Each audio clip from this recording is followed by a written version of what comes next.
5 versus 5. We will finish it maybe in this week with big surprise. And then let's see the result about this fight and the result of the big fight, 21 of December, Usyk Tyson. Okay, so you got a lot of big plans. Yeah. This is another level. This is a really dangerous. He ain't fighting a granddad. He isn't fighting a grandfather. It's absolute lunacy. It's insane. Do you, Alan, about AJ fighting Jake Paul, if I'm honest? Yeah. It's definitely a fight that we are talking about. It's definitely a fight that is fairly... Like I say, I hope Jake Paul is mad enough and he picks Anthony Joshua, you know, because I don't think he's that mental. Turki Alashik has officially confirmed that the Anthony Joshua vs. Jake Paul fight is happening. This announcement comes right after Jake Paul's matchup with Gervonta Davis collapsed due to the allegations surrounding Davis. With that cancelled, Joshua has stepped in, setting up a massive heavyweight showdown. Fans are buzzing, eager to see how Joshua handles Jake Paul once they meet in the ring.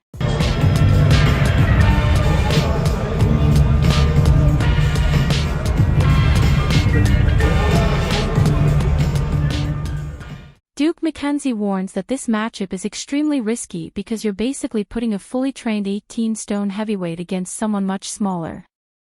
He argues that Jake Paul hasn't earned a shot at someone like Anthony Joshua and hasn't beaten any high-level heavyweights.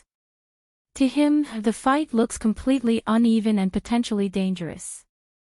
The right, I don't believe, to fight Anthony Joshua. It's not like he's beaten, 4 or 5, top-line heavyweights, other heavyweights. I don't believe he's boxed any heavyweights. Eddie Hearn is also sounding the alarm, saying Joshua facing Jake Paul is no joke. According to Hearn, AJ could literally knock Jake Paul's head off his shoulders, and this isn't the kind of opponent even a top 50 cruiserweight usually deals with. The danger is obvious, and Hearn believes this is a massive risk on Jake Paul's side. He's like that, but I said to Jake Paul, you ain't in a box, mate, and this ain't David Blaine. I said, so just be careful, because AJ will take your head clean off your shoulders, and it's dangerous. Yeah. And you take on that responsibility, and we all have to, so we've got to think about that. But this is Anthony fighting a top 50 cruiserweight in the world. It's not something that we would normally do. Tony Bellew calls the fight a total mismatch and says Jake Paul's health is seriously at stake. He thinks it's crazy that money is being prioritized over safety and calls this fight a reckless gamble. With Joshua's power and experience, Bellew believes the outcome could be completely one-sided.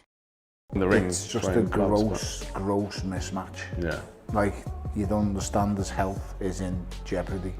So, I'm not even entertaining it. I just think it's dangerous. And listen, I might have to work it, but it's just... It's kind of ludicrous, isn't it, really? It's insane. This boy is nuts. Is nuts, and I think he's putting his life before he's putting his life. Derek Chisora says Joshua needs to end the fight quickly or risk having nightmares about it forever. He insists AJ has more than enough power and talent to finish Jake Paul within 3 rounds. In Chisora's eyes, Jake simply can't compete with Joshua's ability to knock out elite fighters. But I will say this to AJ. Don't let that guy knock you out, because that will be fucking nightmares forever. But 1 or 2, put it this way, AJ has to kill him.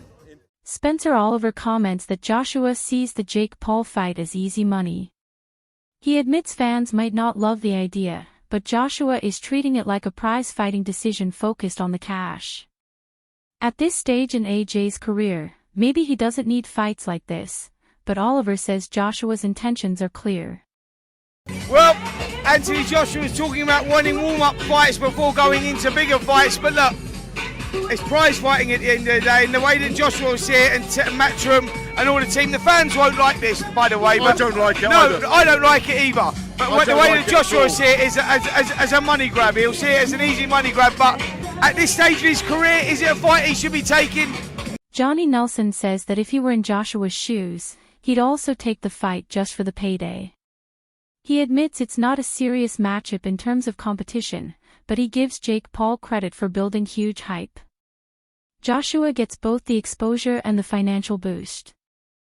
If I was AJ at this stage of his career, I'd take Jake Paul. I'd take Jake Paul because there's more money there.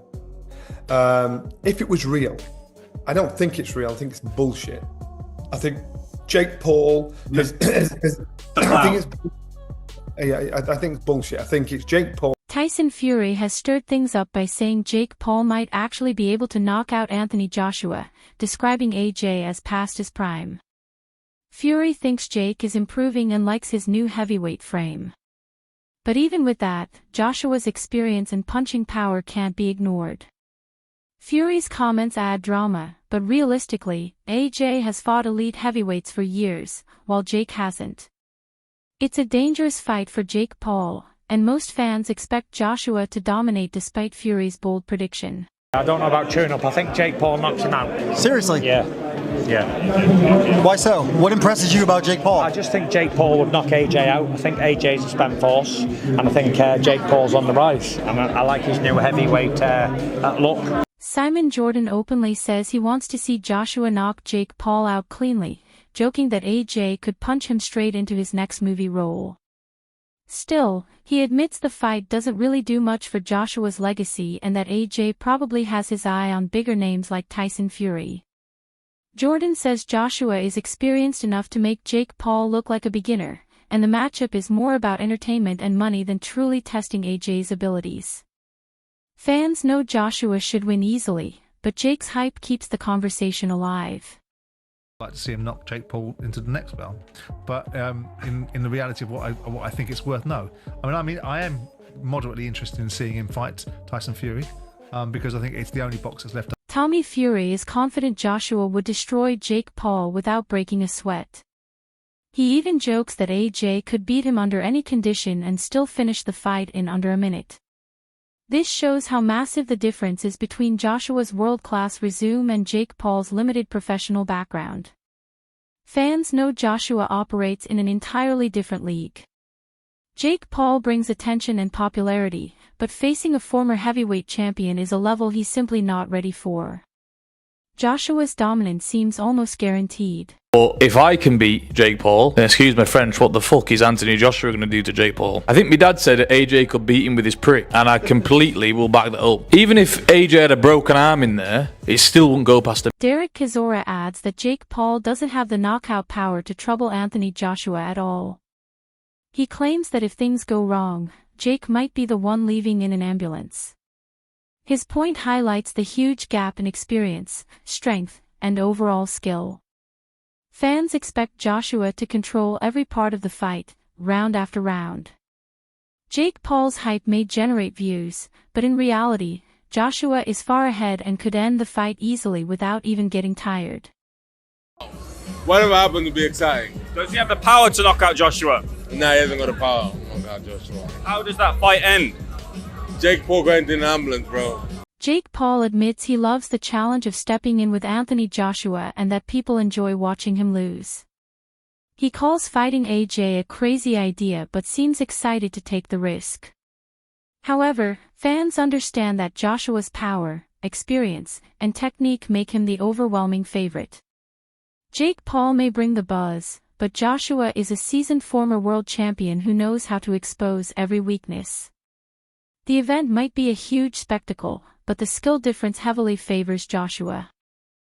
And so I like the challenge. People, that's the criticism. Fight someone in their prime who's a beast. I think people just want to see me lose. That's really what the message is behind it all. And Anthony Joshua is an insane fight, but I want that challenge. We've been DMing back and forth. He wants to make it happen. Logan Paul highlights how wild the entire discussion is because Anthony Joshua is a top-level heavyweight.